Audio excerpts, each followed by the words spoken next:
Fase pertumbuhan orang tuh berbeda-beda. Betul. Fase kesuksesan orang juga beda-beda. Itu harus kita sadari. Sikap ekspresi kemarahan. Kemarahan. Entah itu demo. Human design itu kan ada pola-pola keberlimpahan seseorang sesuai dengan karakternya masing-masing. Jurusnya yaitu sajedah. Sadari, jeda, dan pilih.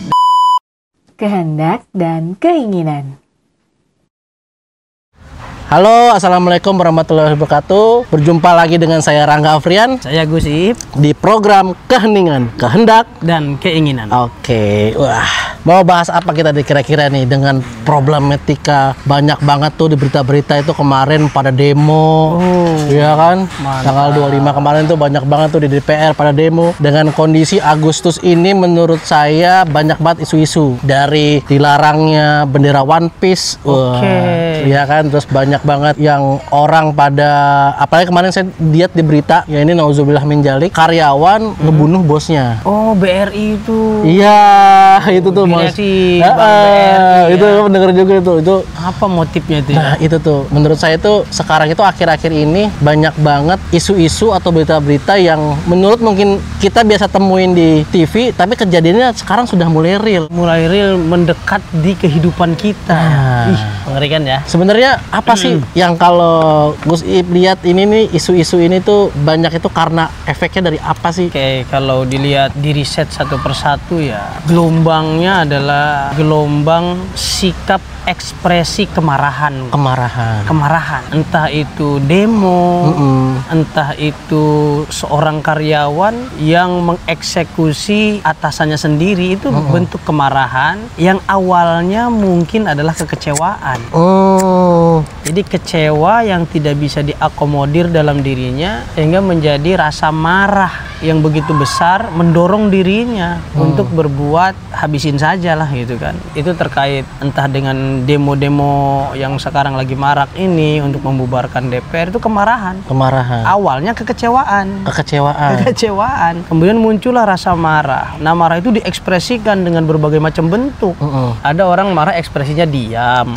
Ada orang marah ekspresinya ya gua harus bertindak, dan tindakan itu juga dibagi beberapa pola. Ada yang dengan kekerasan, ada yang dengan kritik verbal saja, ada yang berdiskusi di meja yang dingin gitu kan, dengan kepala dingin juga, padahal dia marah sebenarnya. Juga kasus tentang karyawan menghabisi direksinya sendiri atau atasannya sendiri, itu pasti awal mulanya adalah kekecewaan yang mengendap, tidak bisa dikelola dengan baik, tidak dikomunikasikan dengan baik, sehingga terjadilah eksekusi seperti itu. Dan sekarang sepertinya benar kata Imam Ghazali ya. Imam Ghazali mengatakan, idza ghadiba al-insanu, ketika seseorang itu marah, maka tu'mi wa tu'sim, maka mata dan telinganya akan buta dan tuli. Jadi dia udah nggak bisa melihat itu sebagai manusia lagi yang dihadapinya, bukan sesama lagi. Yang dia lihat adalah mungkin binatang buas atau setan yang harus disingkirkan, ataupun iblis yang harus ditebas kepalanya. Itu yang terjadi pada diri seseorang secara psikologis ketika dia marah. Menarik nih, marah. Kalau marah itu kan berawal dari kekecewaan. Saya mau angkat nih, menarik kekecewaan. Kadang kan sesuatu kekecewaan itu kan di luar dari kontrol kita ya, Gus ya? Betul. Nah, tadi konteksnya kita ngomongin di luar kontrol kita di area pemerintahan dan lain-lain. Nah, misal kekecewaan sama diri sendiri. Nah, itu efeknya gimana tuh? Kalau kecewa dengan diri sendiri, itu jika berhasil kita menemukan jalan terbaik untuk keluar dari rasa kecewa itu, akan menjadi pelajaran, akan menjadi hikmah kekecewaan itu. Oh, saya kecewa nih dengan orang ini, atau kecewa dengan diri sendiri. Kenapa sih gue di umur segini belum jadi apa-apa, belum bisa apa-apa? Saya kecewa dengan diri sendiri. Kenapa saya sebodoh ini? Kenapa saya sesetak ini, stagnan, tidak berkembang seperti ini? Nah, kekecewaan itu kalau direnungkan dengan baik akan menjadi hikmah. Nah, kemudian mendorong seseorang untuk belajar hal-hal baru yang bisa membangkitkan dirinya, sehingga kekecewaan itu tidak akan menjadi kemarahan atau macam depresi ya, bahkan menjadi burnout itu yang ada dalam dirinya terakumulasi, nantinya bakal menjadi introvert, terus insecure, tidak berkembang. Nah, ini yang bahaya. Tapi kalau kecewa dengan diri sendiri, ya tadi menemukan tempat diskusi yang baik, menemukan circle yang baik, menemukan support dari keluarga, teman, atau punya guru lah yang bisa kita ajak komunikasi. Nah, di situ dia akan menemukan jalan yang baik dalam dirinya. Dan efeknya ketika tidak menemukan itu semua hal-hal positif tadi, guru, support dari keluarga, sahabat atau circle-circle komunitasnya, nanti bahayanya dia akan menjadi orang yang merasa dirinya tidak berharga, atau dalam kata lain dia merasa hanya sebagai sampah kehidupan. Wah, ini nih yang banyak banget. Mungkin di umur-umur 20 mungkin ngerasa kekecewaan, kok kenapa ya gue kerja susah banget. Umur 20 itu banyak tuh orang yang baru lulus udah ngelamar, mungkin karena kondisinya sekarang susah nyari kerja ya. Susah nyari kerja jadinya Nah, itu. Terus yang kedua ada lagi di fase umur 30. Dia mau kecewaan, kenapa gue muda gue nggak gini. Nah, sampai ada umur 40 juga kayak gitu. Kenapa muda gue nggak gini ya? Efeknya sekarang nih. Padahal fase pertumbuhan orang tuh berbeda-beda. Betul. Fase kesuksesan orang juga beda-beda. Itu harus kita sadari. Harus disadarin dulu berarti ya. Saya dulu juga seperti itu. Saya selalu comparing, selalu membandingkan diri saya dengan orang lain. Kok dia umur 37 udah dapet ini sih? Iya, Kok dia umur 35 udah jadi CEO, udah jadi direksi, udah jadi pimpinan ini, pimpinan itu. Kok saya belum? Nah, ternyata setelah saya mendalami makna-makna perjalanan kehidupan setiap orang itu berbeda-beda. Apalagi sekarang banyak kan kita lihat di sosial media. Si Anu mah jalan-jalan mulu. Nah, si Anu mah keren bikin banget. Panas ya? Bikin panas. Panas bergejolak. Waduh, gua belum kemana-mana nih. Apalagi tambun lagi. Iya, gitu apalagi sekarang, gila. Ini anak kecil aja udah jadi CEO, udah miliaran. Omsetnya. Iya, ya lagi viral kemarin kan yang katanya perintis dan pewaris ya kan. Iya. Nah, itu ya kuncinya, don't compare yourself to other. Jangan bandingkan dirimu dengan orang lain, karena orang lain bukan dirimu dan dirimu bukan orang lain. Jadi parameternya diri sendiri. Diri sendiri, asal ketika kita tidak membandingkan diri kita dengan orang lain pun kita menyadari kita berproses sebaik-baiknya. Jadi apa yang bisa kita jurnal hari ini? Oke, jurnal langkah-langkah step by step untuk menuju goals kita. Umpama kita mau punya perusahaan nih. Betul. Ya jurnalnya hari ini kita bisa lakukan apa untuk menuju ke sana. Oke. Jangan sampai kosong. Ya, kita pengen punya perusahaan, tapi jurnal setiap hari kita tidak ada menuju ke arah sana. Ya, jangan berharap Anda punya perusahaan, kecuali keajaiban ya. Kita bicara keajaiban kan lain lagi, entah itu mujizat, entah itu karomah, entah itu maunah. Itu berbeda hal. Tapi ketika Anda punya goals, ingin punya perusahaan, ingin punya lembaga, Anda harus punya jurnal setiap hari. Apa yang saya lakukan, langkah-langkah kecil ini untuk menuju ke sana. Nah, ketika itu terisi dengan baik, ya sudah.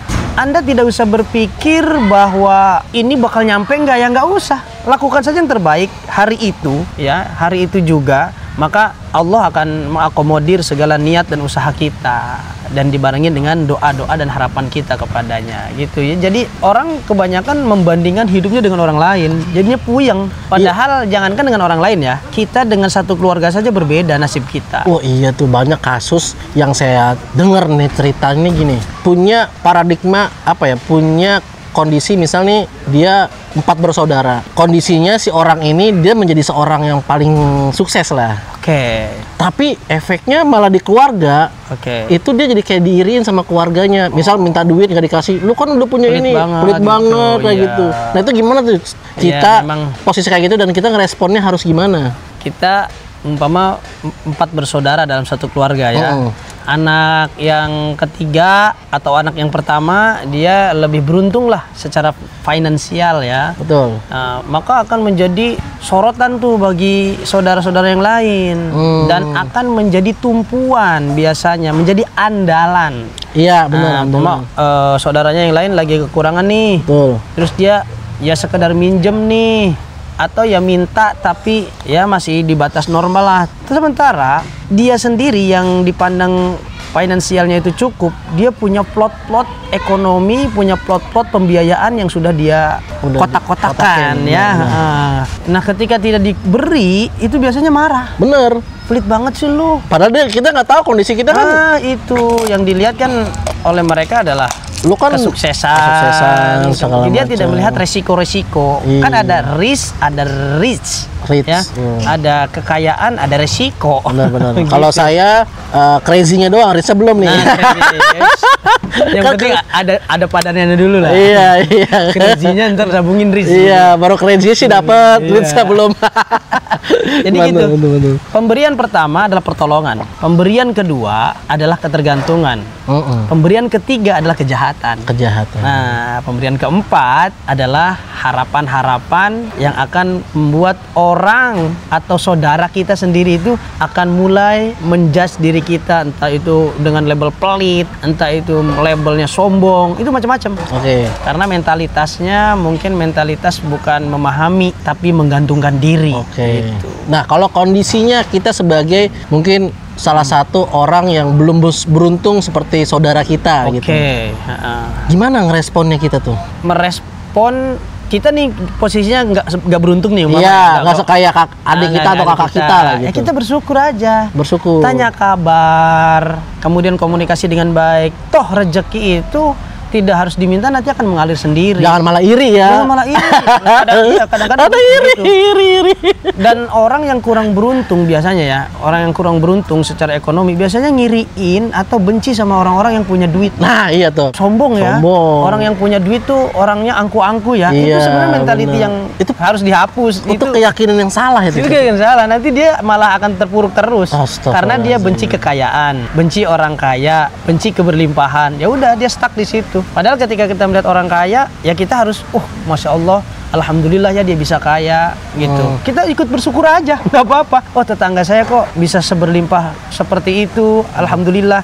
Nanti Allah akan berikan energi yang sama dengan orang yang kita sama-sama syukuri kenikmatannya gitu. Jangan diiriin. Pokoknya orang hasut, orang iri itu sulit untuk berkembang. Nah, seperti itu mentalitasnya. Ini menariknya, tetap konteksnya adalah tadi yang kurang beruntung. Ya. Tadi kan Ustadz bilang kita jangan iri, nanti itu menjadi keyakinan yang salah. Keyakinan salah. Tapi cara ngobatinnya tuh gimana tuh? Wah, ini masuk ke wilayah negative thinking ya. Iya. Negative thinking nanti kan anaknya banyak tuh.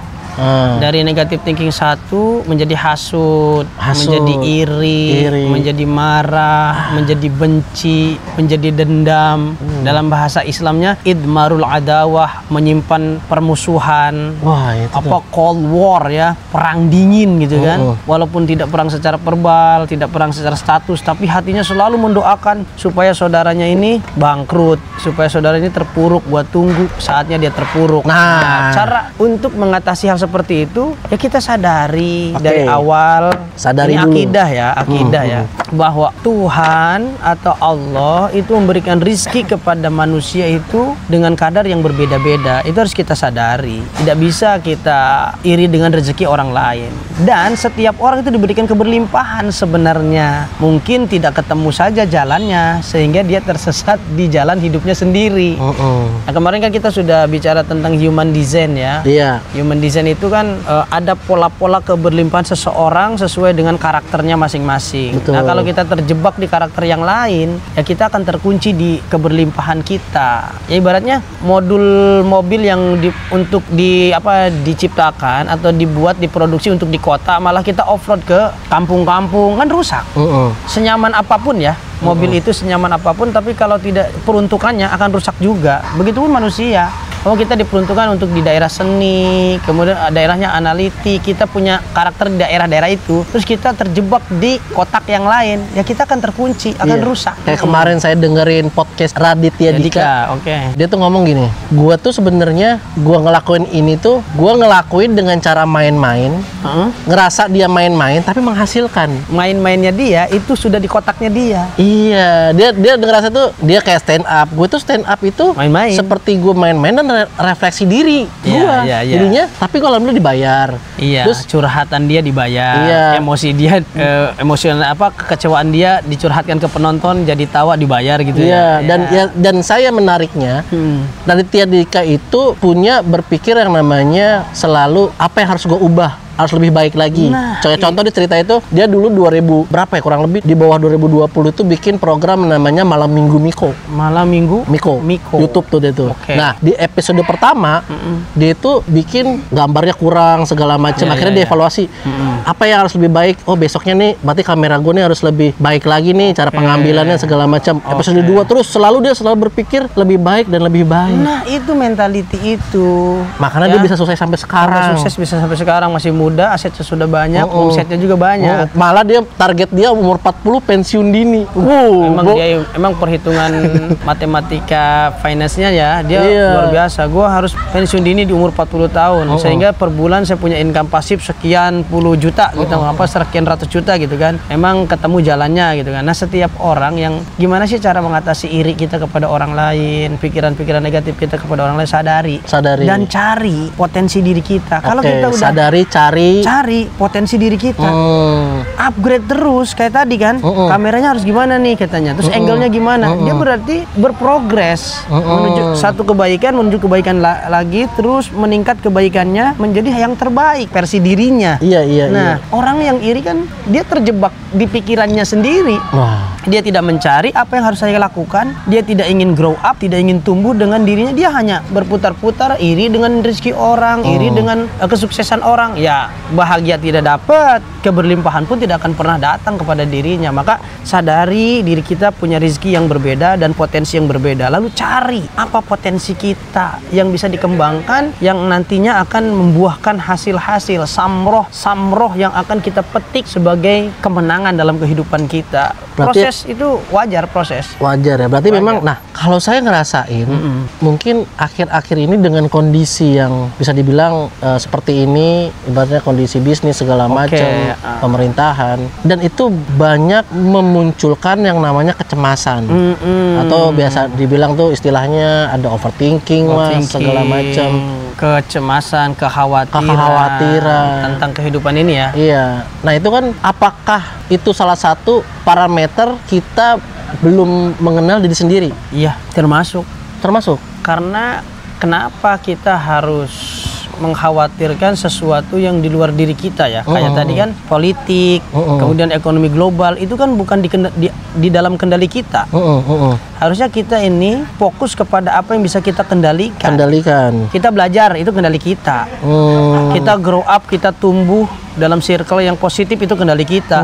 Adapun kejadian politik, kemudian ekonomi global, kemudian musim atau cuaca ekstrim, itu kan bukan dalam kendali kita. Kenapa kita harus berpikir kepada hal-hal yang tidak dalam kendali kita? Itu sudah ada yang mengendalikannya. Udah ada yang mengatur dan ada yang mengendalikannya. Kita fokusnya adalah kendalikan apa yang bisa kita kendalikan, jangkau apa yang bisa kita jangkau. Maka step itulah yang membuat orang ya makin mindfulness, lebih tenang lah dia menghadapi kehidupan. Ya udah, aku sudah berbuat ya Allah, aku sudah berbuat ya Tuhan, dengan usaha ini, dengan belajar ini, aku ingin tumbuh lebih baik. Aku berserah sambil berusaha.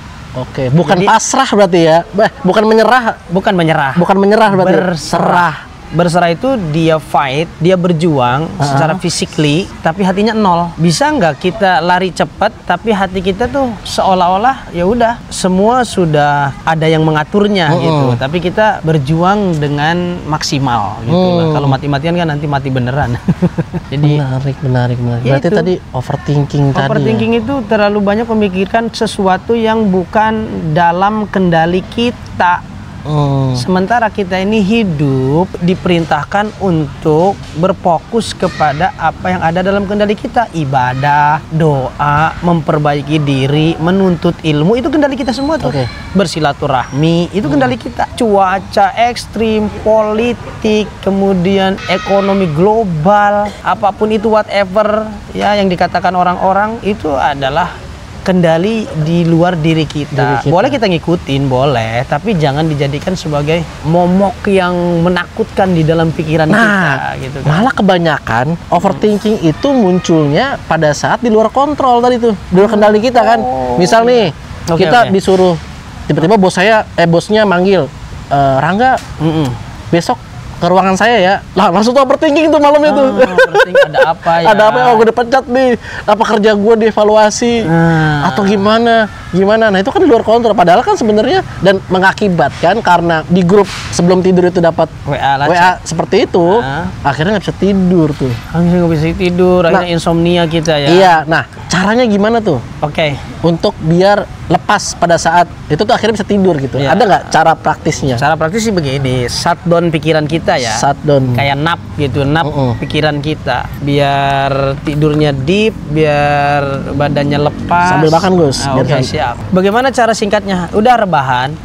Rebahan, yang rileks, cari tempat yang rileks ya di kamar ya. Ini cara yang cepat ya, 10 menit untuk menenangkan diri. Setelah rebahan, kita tarik napas. Perlahan inhale dari hidung, kemudian tahan sejenak. Ya 4, tarik 4, yang cepat aja. Kemudian tahan 4, keluarkan 4. 4. Ada lagi teknik tarik 6, tahan 7, keluarkan 8. Nah, setelah napas kita sadari, sekarang sadar tubuh. Sadar tubuh. Sadar tubuh. Ini dari kepala nih, rasain kepala kita ada, leher kita ada, pundak kita ada, perut kita ada, rasakan sampai paha, kemudian menjalar ke telapak kaki, kita rasakan tubuh kita, itu semua respon akan ada tuh. Kalau kita kecewa, biasanya ada sesuatu yang mengganjal di mana, sentuh itu. Kalau kita kecewa nih, pasti di sini nih, di ulu hati, ya, ada sinyal-sinyal, entah itu kedut-kedut, entah itu ada nyelekit-nyelekit sedikit, kita sentuh di situ. Nah, kemudian kita katakan, wahai hati, saya tahu kamu sedang khawatir. Gitu, katakan aja, ngobrol aja. Atau tadi cemas kan, karena bosnya WA besok menghadap saya gitu kan. Nah, cemas. Ya sudah, rasakan dulu tubuh. Di tubuh itu yang mana pasti deg-degan, umpama nih, di dada nih, deg-deg. Berarti si dada ini sedang terganggu akibat daripada pikiran atau emosional yang negatif. Ya udah, pegang dadanya. Bilang, wahai dada, saya tahu kamu sedang khawatir. Kamu sedang merasa ketakutan. Baik kalau begitu. Ya katakan saja. Atau ya Allah, saya tahu saya sedang khawatir. Engkaulah yang meluaskan hati saya. Engkaulah yang memberikan kelapangan hati saya. Maka berikan kelapangan hati saya. Nah itu pelan-pelan aja. Nggak usah buru-buru, pelan-pelan. Sampai kita tenang. Udah, rasakan tubuh. Nanti akan pikiran yang kemana-mana itu akan sendirinya akan ternegasikan. Akan hilang. Karena kita udah fokus ke tubuh kita. Jadi hati kan tidak bisa bercabang untuk memikirkan sesuatu yang banyak sebenarnya. Tapi kalau pikiran bisa ya. Kalau hati nih, perasaan nggak bisa. Kalau kecewa, kecewa aja. Berarti dia nggak bisa multitasking ya? Kalau hati nggak bisa. Nggak bisa ya? Nggak bisa. Kalau kecewa isinya. Kalau senang aja. Gantian di hati itu. Makanya hatinya namanya kolbun. Kolbun itu ada takolub. Takolub itu artinya berganti-ganti, bukan bersama-sama. Jadi hati itu ya kalau lagi kecewa ya kecewa doang gitu. Nggak bisa lagi kecewa tapi bahagia gitu. Gue seneng tapi kesel. Oh, itu ternyata paradoks ya berarti ya? Paradoks, nggak bisa, itu nggak bisa. Aslinya apa yang dia rasain? Kecenderungannya apa ya? Kalau kesel ya? Itu olahan pikiran doang gitu. Jadi saya sih seneng tapi kecewa gitu. Nah, itu paradoks ya udah banget, kecewa kan? padahal mah. Iya, padahal kecewa sebenarnya. Gitu. Atau ya seneng nggak usah campur dengan yang lain gitu. Ya, jadi sadari tubuh, sadari napas, kemudian kita komunikasi dengan batin kita. Nanti yang besok diapain sama bos? Iya. Nanti jangan-jangan dievaluasi ada sesuatu yang salah gitu kan. Jangan-jangan dipecat besok. Kalau itu udah sadari tubuh, udah kita rileks akan tidur. Nanti dari beta masuk ke alfa karena kita fokus. Kan alfa titik fokus tuh, titik analisis udah hilang tuh. Kalau di alfa udah masuk wilayah emosional, kemudian masuk ke theta. Theta adalah di mana alam kita menerima sugesti-sugesti. Tergantung sugestinya yang baik aja ya, jangan yang buruk-buruk, nanti masuknya yang jelek-jelek. Kemudian setelah theta, shutdown, udah delta, kita tidur tanpa mimpi. Itulah disebut tidur nyenyak. Nah itu metodologinya sebenarnya gampang banget. Berarti harus kayak gitu. Oh ternyata belum hilang-hilang ini. Ulang terus. Ulang aja. Ulang sadari diri. Berarti belum berhasil kita menyadari tubuh. Kalau orang udah nyadar tubuh nih, tubuhnya semuanya disadari dari kepala, leher, pundak, dada, kemudian perut. Kalau udah disadari, pasti kok dia tidak akan berpikir kemana-mana. Itu udah pasti tuh. Karena yang dipikirkan oleh dia adalah rasa tubuhnya sendiri. Kalau dia masih mikir kemana-mana, berarti dia relaksasi tubuhnya belum. Gitu. Maka harus masuk ke relaksasi tubuh tadi, sadar tubuh. Maka akan menghilangkan pikiran yang terlalu random, acak kemana-mana gitu. Terus teknik sederhana sih ya. Iya, shutdown pikiran gitu secara cepat 10 menit lah. Jadi ya udah temuin aja sih sebenarnya sih, kayak itu juga terjadi sih sama sama saya misal. Kalau saya tuh yang jadi sering overthinking itu ketika diminta sama orang itu untuk ngisi materi. Ngisi materi itu padahal besok gimana? Iya, besok gimana? Iya, materinya begini bagus apa enggak? Iya.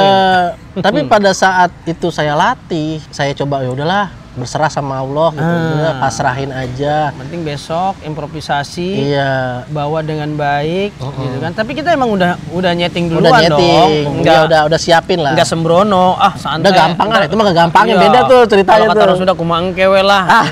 Itu mah ngegampangin. Gampangin beda ya. Beda itu sembrono. Kalau orang tenang itu sudah mengerjakan semaksimal mungkin. Dia tenang. Kalau sembrono malah tambah kacau pikirannya. Iya. Nggak ada orang sembrono bakal tenang itu.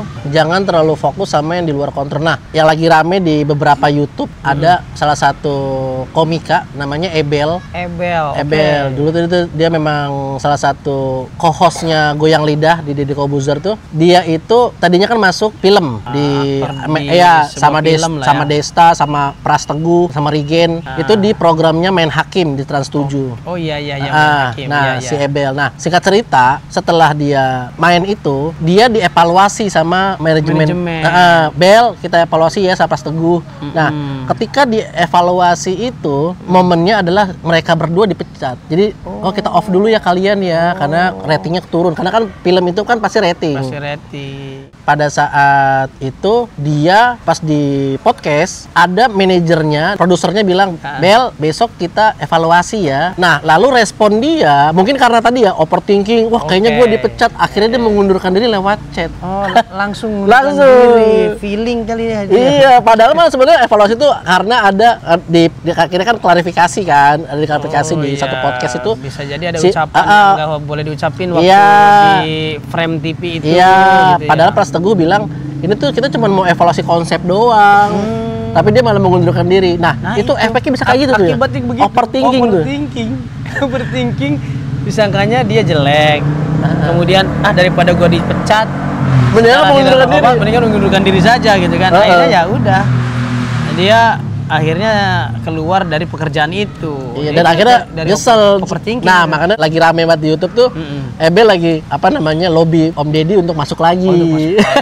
Karena dia di Corbuzier. Nah, itu. Jadi itu teman-teman salah satu study case lah ketika terlalu overthinking bisa jadi hal yang terburuk itu menimpa diri kita. Nah, jangankan belum terjadi, overthinking itu udah hal yang terburuk loh, udah terjadi di pikiran kita. Kalau saya ambil berarti overthinking itu mula-mulanya rasa bersalah. Bisa jadi. Rasa bersalah, trauma. Ya kan kayak ada gitu yang ya. belum selesai dalam diri kita. Begitu memang. Mungkin sebagian dari teman-teman ini pernah ngerasain banyak rasa bersalah. Akhirnya nggak dibuang itu rasa bersalah itu. Tidak memaafkan diri sendiri. Nah, pertanyaannya gimana tuh cara memanage-nya? Memanage supaya kita tidak terlalu merasa bersalah ya. Iya. Sebenarnya mah simple, lakukan segala sesuatu dengan yang terbaik. Iya. Kalau kita nanti dipanggil, kita udah sesuai prosedur. Kita sudah melaksanakan dari poin A sampai poin Z yang menjadi job description kita. Maka ketika dipanggil, ketika ada kabar apapun tentang pekerjaan kita kembali ke ingatan itu. Prosedural nggak sih kerjaan gua gitu kan? Oh, udah prosedural kok, nggak ada kode etik apapun yang kita langgar. Kemudian yang kedua, sesuai job desk nggak sih? Ternyata sesuai job desk semua 1, poin 2, poin 3, poin 4 gitu kan? Oh, nggak ada masalah nih, no problem. Kemudian hasilnya sesuai goalsnya apa enggak? Oh, ternyata sesuai goals, ya udah aman. Apa yang harus dijadikan overthinking gitu kan? Nggak, kecuali kita ini memang melakukannya asal-asalan, tidak prosedural. Kemudian kita dipanggil dipanggil, nah pasti deg-degan dong. Bener. Kemarin ini poin itu kelewat nih. Nah, udah pasti deg-degan. Makanya kunci utamanya aslinya adalah lakukan apapun yang menjadi tugas kita dengan cara yang terbaik, dengan goals yang telah ditentukan. Jadilah karyawan yang terbaik, jadilah bos yang terbaik, gitu. Jadilah ayah yang terbaik. Jadi ayah umpama gitu. Poin-poin apa sih yang tidak kita lakukan? Tidak memberikan nafkah kepada anak, pasti khawatir terus kita dong. Walaupun tidak sesuai sama ekspektasi kita, apanya tuh? Kita udah ngelakuin terbaik nih, tapi ternyata tidak sesuai sama ekspektasi atau feedback dari yang orang lihat tuh, ini mah kurang bagus, bro. Oh ya nggak apa-apa, itu kan evaluasi. Oh, berarti tetap terima ya. Mental kita harusnya begini, mental kita jadinya. Nah, iya, oh oke nih, kurang bagus nih, bisa saya pelajari kok untuk lebih bagus lagi. Oke, gitu. jangan malah. Ini kurang bagus, berarti. Ya udah lo aja yang ngerjain. Kalau kayak gitu, bro. Emosi, lu ngapain nyuruh gue, kan biasa begitu. Realitanya kayak gitu. Atau kan dia diem akhirnya ngomong belakang. Sialan banget. Nah gitu. Jadi kalau kita tidak dihargai nih, saya sering juga dulu di pekerjaan ya, karena juga pernah jadi karyawan juga ya. Ketika tidak diapresiasi, kalau tidak diapresiasi dengan cara yang prosedural juga, tegurannya atau itu kita bisa diskusi kok. Kecuali pembunuhan karakter, nah itu yang harus kita lawan. Itu udah nggak sehat, itu sudah nggak sehat gitu. Tapi kalau kita sudah prosedural, point take point, kita ambil satu poin dengan sempurna, kemudian goalsnya sudah kita capai dengan baik. Nah ketika dikritik, nah itu udah jadi mentality kita yang harus menerima. Jadi kayak ini kurang ini loh, oh ya udah, saya bisa pelajari kok itu lebih baik lagi gitu. Jangan malah berarti saya nggak bisa nih di bidang ini. Itu namanya pesimis dan putus asa itu. Itu mental-mental yang seperti itu yang tidak bisa maju. Wah, banyak banget lagi di Indonesia, ya kan? Banyak banget lagi. Dan kebanyakan gitu. Dari keterpurukan dirinya, ini yang banyak nih. Keterpurukan dia lempar menjadi kesalahan orang lain. Itu orang yang tidak akan pernah belajar seumur hidup. Gue bangkrut gara-gara dia. Udah berhenti kayak gitu tuh. Saya juga pernah dulu begitu, menyalahkan orang lain. Gue terburuk, gue jadi banyak hutang, minus income gara-gara dia nih kelakuannya. Ya nggak bisa begitu. Iya, menarik. Dari menyalahkan orang lain, lebih baik kita fokus apa yang bisa gue lakuin sekarang gitu. Keren. Kayak kemarin tuh ada salah satu temen itu dia punya nenek, umurnya berapa neneknya? Neneknya umurnya sekitar 94 tahun. Lebih tua dari Roma Irama ya. Roma Irama 77. Dia nanya gini, apa sih resepnya Oma? Apa tuh? Terus dia bilang adalah, Oma itu kalau kesel sama orang nggak pernah lama-lama. Itu kalau kesel sama orang nggak pernah lama-lama. Itu berarti orang yang cepat merilis dirinya. Nah kebanyakan kita kan, mungkin saya kelamaan sama lah gitu. Kadang-kadang tuh dibawa bertahun-tahun. Itu yang sia-sia. Sampai, iya keren sih menurut saya tuh. Ternyata maksudnya saya lihat itu nggak mengendalikan diri. Iya, kuncinya adalah mengendalikan sampai pikiran. Bisa umurnya panjang gitu. Memang betul. Ngaruh sebegitunya ya? Mengaruh. Memang umur takdir ya. Urusan rahasia ilahi ya. Benar. Tapi ada jalan-jalan di mana manusia merawat dirinya. Itu bagian kita. Kita merawat diri dan merawat pikiran kita. Kan orang zaman dulu nggak ribet. Nih ngantuk ya turun, nih lapar ya mangan. Artinya tuh jangan dipersulit hidup itu. Ketika kita benci, ya bencilah sekedarnya. Itu kan Nabi kan. Ketika kita mencintai sesuatu, maka cintailah sekedarnya. Benar. Karena segala sesuatu itu bisa berubah. Itu udah menjalankan hadis banget kalau kayak gitu. Udah menjalankan tuntunan. Bahkan kalau nggak salah saya dengar pernah di zaman Nabi itu sampai ada Nabi bilang lagi kumpul, beliau adalah calon penghuni surga. Akhirnya pas dicek dia nggak punya amalan yang ibadah sederhana, standar. Tapi di dalam hatinya tidak punya rasa benci. Dan selalu setiap sebelum tidur itu dia memaafkan orang, mendoakan orang. Nah, itu rilis-rilis yang diajarkan sebenarnya. Udah ada sebenarnya. Nah, ada Nabi Muhammad kan sebelum tidur tidak mau membawa dendam. Mungkin kita aja kurang jauh kali. Kurang jauh baca hadisnya. Iya. Dan kita tidak memaknai dengan frame psikologi. Sesimpel itu ya. Sesimpel itu kan Nabi Muhammad istighfar nih buat dirinya. Kemudian mengistighfarkan untuk orang lain. Masya Allah. Dan memaafkan orang yang bersalah kepada dirinya, termasuk memaafkan dirinya sendiri ketika melakukan kesalahan umpama. Tapi Nabi Muhammad kan tidak pernah salah ya dalam kacamata syariat gitu. Makanya sahabat Nabi yang pada saat itu kan dia langsung diem tuh. Wah ternyata kayak ritual itu kan. Ya kecewa tuh gimana sih, wajar nggak sih kecewa? Wajar. Benci wajar nggak? Wajar. Tapi tidak boleh diberikan porsi yang terlalu lama.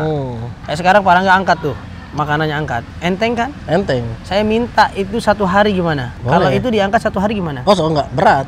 Enggak dong. Oh, ya sehari Tetap segitu. Tetap segitu. Tapi capek. Tapi pegel. Begitupun benci. Bencinya nggak seberapa, cuman segitu doang. Dikatain Oh, apa iya. umpama? Dikatain, lu gitu aja nggak becus sih. Terus sakit hati kita nih. Atau mungkin nanti ada yang komen di kita nih, ngomong doang itu mah. Iya. Ngomong doang ya nggak apa-apa. Nggak apa-apa. Ya itu kan bebas. Pikiran Bebas. orang kita nggak bisa Iya, kontrol iya. orang. Benar-benar. Nah ini segini beratnya dan akan tetap segini. Tapi kalau waktu pegangnya, durasi kita memegangnya itu lebih lama, akan pegel, akan lelah. Betul. Sama seperti jiwa kita. Bencinya nggak seberapa, cuman sekian persen dari kehidupan kita. Dan dia menyakiti kita cuman segitu doang ibaratnya. Tapi karena kita menyimpannya bertahun-tahun, lelah juga jiwa kita. Lelah juga. Nah, Gitu, yang ini- lebih bahayanya, lelahnya jiwa kita ini banyak orang yang tidak menyadari kalau jiwanya sedang lelah. Nah, ini udah bisa dilepas ini. Boleh. Udah dilepas. Capek kan? Capek juga ya baru berapa menit capek. Gimana? Gimana benci? Benci sama orang di bawah Terus kalau bertahun-tahun. kita mau tanya kepada diri sendiri ya, Aduh. nyimpen benci apa enaknya sih? Nggak enak, mendingan nyimpen emas. Mendingan nyimpen emas. Nyimpen Bitcoin naik terus. Nah, naik terus 1,9 M. Iya, nyimpen Bitcoin naik terus. Daripada Iya. nyimpen benci, nyimpen dendam, udah loss aja semua. Forgiveness, Iya, letting iya, go, iya. maafkan mereka. Wah, keren. Walaupun kita masih menjaga jarak ya, karena tidak mau kembali kepada toxic circle. Tapi hati kita udah memaafkan. Kan suka ada yang nanya, gimana sih? Katanya kalau kita nih udah maafin dia, tapi kita blokir tuh nomor WA-nya. Iya, kita diblokir. FB-nya, kita Betul. blokir Instagramnya. Betul. Boleh kok. Boleh ya. Boleh. Tapi kita tidak niat memutuskan tali silaturahmi. Karena Allah. memutuskan tali silaturahmi itu Astagfirullah. 3 hari berturut-turut aja jaminannya sudah neraka ya dalam syariat Islam. Mungkin Kita niatnya niatnya memperbaiki diri, ingin sembuh dulu gitu ya. Karena ibaratnya luka belum kering, kalau kesiram lagi siapa tahu tambah parah gitu kan. Maka menyembuhkan diri sendiri itu lebih penting untuk menjaga kesehatan mental kita. menyembuhkan diri sendiri. Ada nggak sih kisahnya Nabi seperti itu? Ada dong. Ada ya. Ada ketika Rasulullah itu pernah kecewa lah dengan seseorang namanya Wahsy. Iya. Wahsy itu adalah orang yang menusuk pamannya, yaitu Sayyidina Hamzah. Bahkan di belek dadanya, dikunyah-kunyah jantungnya kan oleh seorang perempuan Hindu namanya. Nabi Muhammad di situ kalau bahasa psikologinya kan trauma, tapi nggak boleh kita menyematkan kalimat trauma kepada Nabi ya. Rasulullah itu kalau ngelihat Wahsy itu bawaannya ingat itu kejadian itu. Jadi lihat Wahsy, ingat Sayyidina Hamzah. Ngelihat Wahsy, ingat Sayyidina Hamzah. Begitu aja berulang. Makanya ketika Wahsy masuk Islam dan dia belajar kepada Nabi Muhammad memberikan syarat begini. Hei Wahsy, Allah telah mengampuni segala dosa-dosamu. Engkau sudah terlahir seperti bayi yang tanpa adanya dosa sedikit pun di dalam dirimu. Tapi mohon maaf, kamu jangan nongol deh di depan muka saya. Nah berarti Nabi blokir dong itu ibarat kata. Nggak usah nongol, jangan deket-deket saya dulu deh. Kenapa? Karena kata Nabi setiap aku melihatmu, aku melihat kejadian Sayyidina Hamzah pamannya sendiri yang ditusuk dan darahnya bersimbah. Waktu perang apa tuh? Perang Uhud. Wah, keren banget. Luar biasa Gus kali ini. Jadi ada, kita boleh blokir dulu, gak apa-apa untuk menyembuhkan diri kita. Jadi kalau saya simpulkan nih mungkin dari kita obrolan yang panjang ini. Oke. Jadi ketika kita situasi sekarang ini di luar kontrol ya, kita, di pemerintah, di pekerjaan, ekonomi, segala cuaca, macam dan memunculkan berisiknya kepala kita atau overthinking lah gitu. Nah, hal pertama yang saya lakukan adalah kita harus sadarin dulu. Sadari dulu. Kita terima itu bahwasannya muncul, habis itu kita jeda, tarik napas, kita atur lagi, kita jeda, kita atur napas, barulah kita pilih. Kalau memang perlu kita blokir dulu, tapi kita punya timeline sampai berapa lama. Habis itu sampai benar-benar kita merasa lega. iya, sampai kita berasa lega. Jadi itulah teman-teman, kalau kita singkat jurusnya yaitu sajedah. Sadari, jeda, dan pilih. Oke, sajeda luar biasa. Keren kok. Oke teman-teman, kalau kira-kira ini bermanfaat boleh di-share sama saudaranya, teman-temannya, atau kalau ada yang mau komen boleh, nanti kita akan bahas apa. Silakan komen di bawah. Terima kasih yang udah nonton, jangan lupa subscribe karena materi ini akan selalu kita update setiap minggu insyaallah. Oke, semoga bermanfaat. Saya Rangga. Saya Gus Iip. Sampai jumpa di video selanjutnya.